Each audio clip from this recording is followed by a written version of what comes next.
Hello guys, so in this video I am going to start with the second unit, structural organization in the plants and animals. Okay, so सब इसमें इस second unit में हम start करेंगे morphology with the flowering plant. ठीक है. So in this video I am going to start with morphology of flowering plant. Okay, so in previous video I have completed the 3 chapter biological classification, living bird and plant kingdom, so you can watch it from the playlist of my channel Need Guidelines. Okay, so today we will start with the morphology of flowering plant. ठीक है. अभी इस chapter में सबसे ज़्यादा important ये है बच्चों की ज़्यादा नहीं पढ़ना है. ठीक है. बहुत सारी रामायण कथा, बहुत सारी चीज़ें हमको इसमें नहीं पढ़नी होती है. ठीक है. जो हमारा इंपॉर्टेंट है, जो काम का है, जो इंपॉर्टेंट एग्जांपल्स हमको सिर्फ वही पढ़ना है जो एनसीईआरटी में दिए है. ठीक है. जब मैं मेरी हैंड रिटन नोट सीरीज़ में स्टार्ट करूँगा तो मैं इसमें कुछ एक्स्ट्रा एग्जाम्पल भी जो होंगे वो मैं आपको बता दूंगा. ठीक है. अभी सिर्फ हमारा फोकस एनसीईआरटी पे रहना चाहिए. जो मैं अंडरलाइन जो आपको हाईलाइट कर रहा हूँ, जो अपनी एनसीईआरटी में करिए, एनसीईआरटी लेकर बैठिए. ठीक है. देन क्वेश्चन करें, देन कुछ डाउट आता है तो कमेंट बॉक्स में लिखकर मुझसे पूछ सकते हैं. ठीक है. सो चलिए आज के स्टार्ट करते हैं. और इसकी कुछ ट्रिक्स भी होती है एग्जांपल याद करने की, तो जब मेरी हैंड रिटन नोट सीरीज में स्टार्ट करूँगा तो मैं आपको वो भी बता दूंगा. ठीक है. So let's get start with morphology of flowering plant. ठीक है. प्लांट्स के जो एक्सटर्नल स्ट्रक्चर के बारे में पढ़ते हैं उन्हें हम क्या बोलते हैं, मॉर्फोलॉजी. ठीक है. सो फर्स्ट हेडिंग है हमारी द रूट. ठीक है. The wide range in the structure of higher plants will never fail to fascinate us even through the angiosperm show such a large diversity in external structure of morphology. ठीक है. जो angiosperm होते हैं, ठीक है, वो लार्ज डाइवर्सिटी शो करते हैं किसमें, मॉर्फोलॉजी में. They are all characterized by the presence of, किससे कैरेक्टराइज होते हैं, by the presence of roots, stem, leaves, flowers and fruits. ठीक है. In chapter 2 and 3 we have talked about the classification of plant based on morphological and other characteristics. For any successful attempts at classification and at understanding in any higher plants, or for that matter any living organism, we need to know and standard technical terms or standard definition. We also need to know about the possible variation in different parts found as adaptation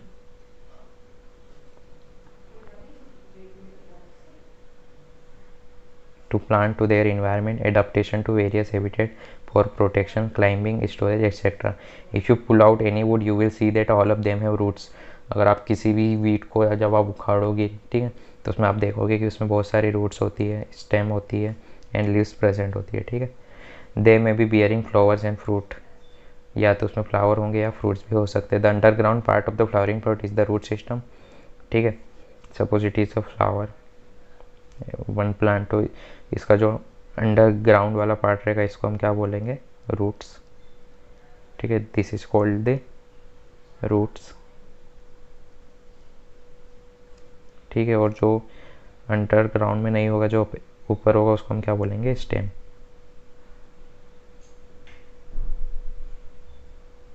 ठीक है. तो ये क्या हो जाएगी, stem.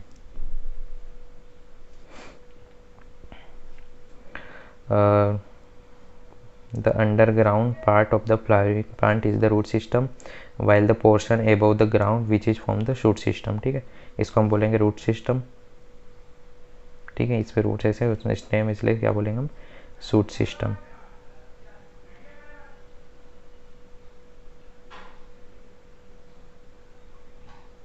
ठीक है. Let's start with first heading, that is the root. In majority of the dicot plant the direct elongation of the radical leads to the formation of primary root. ठीक है.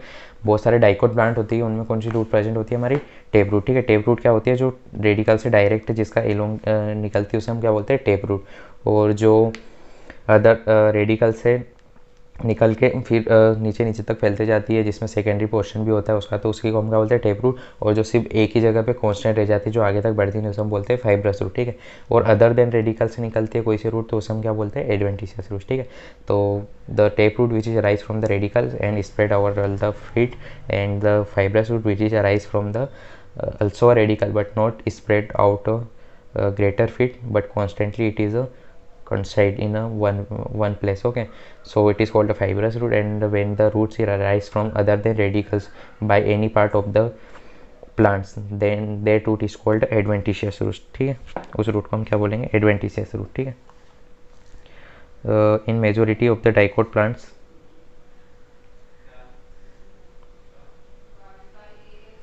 the direct elongation of the radical lead to the formation of primary root. ठीक है, which grow inside the soil, it be as lateral root, several orders that refer to as secondary और tertiary root present होती है किसमें, tap root में, जो बहुत सारे फीट तक ओडर्स में वो नीचे तक ग्रो करते जाती है। तो उसमें प्राइमरी रूट भी होती है, सेकेंडरी और टर्सरी रूट भी किसमें, टेप रूट में। ठीक है, the primary roots and it branches, ठीक है, जो प्राइमरी रूट और उसकी ब्रांचेस रहेगी उसको हम क्या बोलेंगे, टेप रूट सिस्टम। ठीक है, primary root and it branches is called tap root system. ठीक है, again this diagram is of important, let's understand one by one term. ये जैसे टेप रूट हो गई तो इसमें ये वाला पोर्शन हमारा क्या कौन सा हो गया, प्राइमरी रूट वाला। ठीक है, जो फर्स्ट वाला है, ये वाला हो गया हमारा सेकेंडरी रूट। ठीक है, और इन दोनों को मिला के हमने क्या बोल दिया, रूट सिस्टम। ठीक है, ये हो गया हमारा सूट सिस्टम, जो एबव द ग्राउंड प्रेजेंट है, that is called a shoot system. ठीक है, और ये जो बर्ड होते हैं जहाँ से ये जो नोड होती है यहाँ पे एक बर्ड प्रेजेंट होती है, इसको हम क्या बोलते हैं, एक्सिलरी बर्ड। ठीक है, ये नोड से ये बर्ड निकलती है, यहाँ पे फिर इसकी लीव्स वगैरह का डेवलपमेंट होता है। ठीक है, और दो नोड के बीच के स्पेस को क्या बोलते हैं हम, इंटर नोड। ठीक है, सपोज एक नोड ये होगा, एक नोड यहाँ पे प्रेजेंट है, तो इसके बीच के पोर्शन को हम क्या बोलेंगे, इंटर नोड। ठीक है, ये लीफ हो गई, एक्सिलरी बर्ड से जो निकलती है उसे हम क्या बोलते हैं, लीफ। ये क्या हो गया, स्टेम हो गई। ठीक है, that is fruit and that is the flower. ठीक है, so it's all about a general plant, that is the parts of flowering plant, that is all parts और different parts of the flowering plant. ठीक है, tap root system as in seen in the mustard plant. ठीक है, ये mustard plant है, इसमें हमने tape root system देख लिया। ठीक है, in monocotyledons the primary root is short lived and it is replaced by large number of root. ठीक है, प्राइमरी रूट वो कम टाइम तक होती है और उसमें बहुत सारी रूट्स अराइज हो जाती है। ठीक है, तो उस पूरे क्लस्टर को हम क्या बोलते हैं, फाइब्रस रूट। ठीक है, ये किसमें ज़्यादातर पाई जाती है, फाइब्रस रूट मोनोकोटिलिडन्स में, और टेप रूट सिस्टम ज़्यादातर किसमें पाया जाता है, हमारा डाइकोटिलिडन सिस्टम में। ठीक है, सो इन मोनोकोटिलिडन्स plants the primary root is short lived and replaced by a large number of roots. These roots originated from the base of the stem. ठीक है, कहाँ से राइज होती है, base of the stem and constitute fibrous root system. ठीक है, tap root system which is arise from the radical and fibrous root system which is arise from the base of the stem. ठीक है, and adventitious roots arise from the any part of the plant. ठीक है, तो fibrous root system हमें कहाँ देखने को मिल जाएगा, जो हमारा फाइब्रस रूट सिस्टम होता है वो कहाँ देखने को मिल जाएगा, एज इन वीट प्लांट। ठीक है, इन सब cases the like grasses, monstera and banyan tree, इनमें क्या देखने को मिलेगा, root arise from the part of the plant other than the radical and it is called adventitious root. ठीक है, बच्चों में आपको जो अंडरलाइन करा उसको आपको वही पढ़ना, वो एग्जाम ओरिएंटेड। ठीक है, एनसीईआरटी में इसके अलावा कुछ नहीं पढ़ना। The main function of the root system, then it function as very very important, कई बार आप कंफ्यूज हो जाते हो और क्वेश्चन गलत हो जाता है। ठीक है, तो इसके फंक्शंस को याद कर लेना अच्छे से। ठीक है, एग्जाम पॉइंट ऑफ व्यू से बहुत बहुत बहुत ज़रूरी है। ठीक है, इसको मैं इससे अंडरलाइन कर देता हूँ। The main functions of the root system are the absorption of water.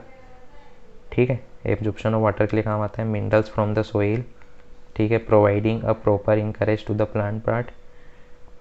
The main function of the root system are the absorption of water, mineral and soil, providing a proper encourage to the plant part, storing reserve of food material and the synthesis of plant growth regulator। ठीक है, तो सारे function जितने भी है सभी आपको याद करना है। ठीक है, पहला है हमारा कौन सा, एब्जॉर्प्शन ऑफ वाटर, दूसरा minerals from the soil, provide proper anchorage to the plant part, storing of reserve food material and synthesis of plant growth regulator. ठीक है, ये फंक्शंस आपको याद रखने के किसके, रूट सिस्टम के, रूट के। ठीक है, देन यहाँ पे रूट्स बताई गई है। ठीक है, ये जो हमारी रेडिकल से निकल रही है ये एक मेन होती रूट होती है, और ये लेटरल रूट्स प्रेजेंट होती है, कौन सी हो गई हमारी, टेप रूट हो गई। ठीक है, that is called tap root system. ठीक है, ये जो बेस ऑफ द स्टेम से निकल रही है ये कौन सी हो गई हमारी, फाइब्रस रूट सिस्टम। ठीक है, और एक प्लांट के किसी भी पार्ट से निकल रही है उसको हम क्या बोलते हैं, एडवेंटिशियस रूट, सच है शुगर केन हो गया। ठीक है, ये जो दो तीन जो होती है हमारे एग्जांपल, वो किसके एग्जांपल है, एडवेंटिशियस रूट्स के, जो जिसमें रूट्स अदर एनी कोई से भी डिफरेंट पार्ट से निकल जाती है उसको हम क्या बोलते हैं, एडवेंटिशियस रूट। ठीक है, तो ये तीनों आपको याद रखना है, ये भी एंड ये भी। ठीक है, देन इसके बाद पढ़ लेते हैं हम रीजन्स ऑफ द रूट। ठीक है, रूट सिस्टम में तीन रीजन पाए जाते हैं टेप रूट सिस्टम में। ठीक है, टेप रूट सिस्टम में किसी भी रूट सिस्टम में। ठीक है, एक होता है हमारा रीजन ऑफ मैच्योरेशन, जो सबसे ऊपर की ओर होता है, जहाँ से रूट हेयर्स निकलते हैं, रूट हेयर्स का डेवलपमेंट होता है, वो कौन सा रीजन होता है, रीजन ऑफ मैचुरेशन। देन जो बीच वाला होता है वो हमारा कौन सा, रीजन ऑफ एलोंगेशन, तो एलोंगेट करने का काम करता है, ठीक है। और जो सबसे लास्ट वाला होता है मतलब है मेरिस्मेटिक एक्टिविटी का रीजन ऑफ मेरिस्मेटिक, ठीक है। इसमें क्या होता है कि सेल्स नीचे की ओर जब ग्रो करती है रूट, तो नीचे की ओर उन्हें अपनी स्पेस बनानी पड़ती है, वहाँ पे कौन सा काम करता है, मेरिस्मेटिक सेल्स, ठीक है। और उसमें उसके प्रोटेक्शन के लिए एक कैप बनाई होती है, उसको हम क्या बोलते हैं, root cap is present in the meristematic region, which cap, root cap. So let me start with the regions of root. The root is covered at the apex by thimble like structure called root cap, ठीक है। जो root होती है वो apex से covered रहती है, apex पे कवर्ड रहती है by the root cap. It protects the tender apex of the root and it makes its way from the soil a millimeters above the root cap is the region of meristematic activity, ठीक है। Millimetre इसके above किसके, root cap की कौन सा reason present होता है, region of meristematic activity, ठीक है। Protect the tender apex of the food and it makes its way from the soil and millimeters above the root cap the region of meristematic activity is present, ठीक है। तो ये क्या हो गई हमारी, ये हो गई हमारी रूट कैप, ठीक है, that is called a root cap, ठीक है। और इसके जस्ट मिलीमीटर एबो कौन सी हमारा रीजन प्रेजेंट होता है, that is called a region of meristematic activity, ठीक है।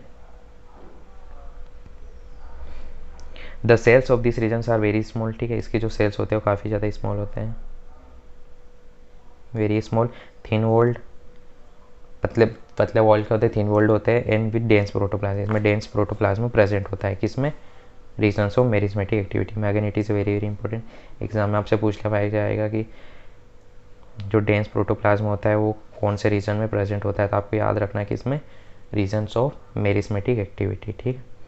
They divide repeatedly, the cells proximal to this cylinder undergo rapid elongation, ठीक है।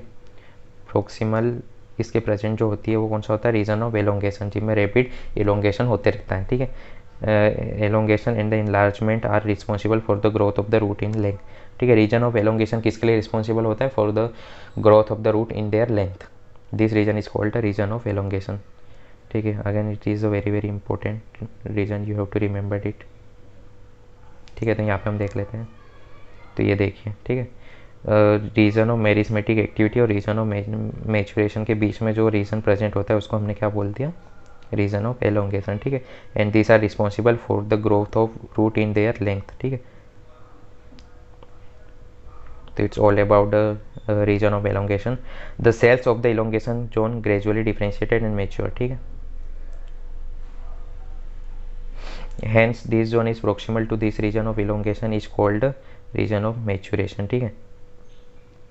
इससे जो प्रोक्सिमल होती है किससे, प्रोक्सिमल टू मेरिस्मेटिक एक्टिविटी में रीजन ऑफ एलोंगेशन है, proximal to elongation region that is the region of maturation where the cells are repeatedly matures and differentiated, ठीक है। तो ये भी देख लेते हैं हम, जो सबसे ऊपर होता है हमारा एलोंगेशन के प्रोक्सिमल वो होता है हमारा रीजन ऑफ मेचुरेशन, ठीक है। And this are responsible for the growth of root hair, ठीक है। यहीं से रूट हेयर की ग्रोथ होती है, कहाँ से, रीजन ऑफ मेचुरेशन से, ठीक है। From this region some of the epidermal cells from very fine delicate and thread like structure, epidermal cells होते हैं on root hairs, this root hairs absorb water and minerals from the soil, again it is very very important. Function क्या होगा root hair का, क्या absorb करते हैं, water absorb करते हैं और मिनरल एब्जॉर्ब करते हैं, कहाँ से, सोइल से, ठीक है। Then the modification of roots in some plants change their shapes and structure and become the modified to perform a function other than absorption and conduction of water and mineral, ठीक है। बहुत सारी root क्या हो जाती है, अपना shape change कर लेती है और स्ट्रक्चर और मॉडिफाइड कर लेती है अदर फंक्शंस के लिए, such as absorption and conduction of water and minerals, ठीक है। दे आर मॉडिफाइड, किस किस के लिए मॉडिफाइड हो जाती है, they are modified for support, storage of food and respiration, ठीक है। Support, storage of food and respiration, ठीक है। ये तीन एनसीईआरटी में दिए हुए, इन्हीं के हमको एग्जांपल देखना है, किसी किसी सपोर्ट के, स्टोरेज के एंड रेस्पायरेशन के। The tap root of carrot, turnip and adventitious root of sweet potato, ठीक है। Tap root of carrot and turnip and adventitious root of sweet potato get swollen and stored food, ठीक है। तो tap root की कौन से, carat और turnip, ठीक है। Carrot, turnip and adventitious root के स्वीट पोटैटो गेट स्वॉलन, फूल जाते हैं और किसका काम करते हैं, स्टोरेज का, ठीक है। Can you give some more examples, yes we can give in our hand written note series which are important for exam point of view, ठीक है। Here we have ever wonder that those head ending structure that support a banyan tree that are called prop root. ठीक है, जो prop root का example क्या हो गया हमारा, बनियन ट्री। ठीक है, similarly the stems of maize and sugar cane have supporting roots coming out of the lower end of the lower node of the stem that is called stilt root. ठीक है, still root का example कौन सा हो गया हमारा, मेज हो गया, और प्रोप रूट का कौन सा हो गया हमारा, बनियन ट्री हो गया। ठीक है, in some plants such as Rhizophora growing in swampy areas, many roots come out of the ground and grow vertically upward. Such roots are called pneumatophores and help to get oxygen for। जो Rhizophora होते हैं वो हमारे स्वाम्पी areas में, Marcy area में grow होते हैं। ठीक है, और इसमें एक न्यूमेटोफोर करके एक स्पेशलाइज्ड स्ट्रक्चर होता है जो कि इसमें हेल्प करता है इनके ऑक्सीजन्स में। ठीक है, तो ये बनियन ट्री का मॉडिफिकेशन की बात हो गई, उसका डायग्राम दिया हुआ है। ठीक है, तो यहाँ पे आ गया हमारा एस्पार्गस। ठीक है, एस्पार्गस किसका एग्जांपल है, कौन सा मॉडिफिकेशन का, फेसिकुलेटेड का, ये भी आपको याद रखना है। फेसिकुलेट का एग्जांपल क्या हो गया हमारा, ये। और टर्निप किसका एग्जांपल है हमारा, टेप रूट के नेपीफॉर्म का। आपको ज़्यादा रामायण कथा पढ़ने की ज़रूरत नहीं है, मैं जितना बता रहा हूँ इतना आप याद करिए। ठीक है, नेपीफॉर्म का एग्जाम्पल हो गया टर्निप। कैरेट किसका एग्जाम्पल है, कोनिकल का। ठीक है, स्वीट पोटैटो किसका एग्जाम्पल हो गया हमारा, ट्यूबरस का। ठीक है, और ये तो हो गया न्यूमेटोफोर हो गया हमारा। ठीक है, देन द स्टेम। ठीक है, सो स्टेम को हम स्टार्ट करेंगे बच्चों हमारे नेक्स्ट वीडियो में। ठीक है, सो आपको अगर ये मेरा ये वीडियो अच्छा लगा तो प्लीज़ लाइक कर देना यार, और सब्सक्राइब कर देना and hit the bell icon button to get all notification of my upcoming video. ठीक है बच्चों, तब तक के लिए bye bye and thank you.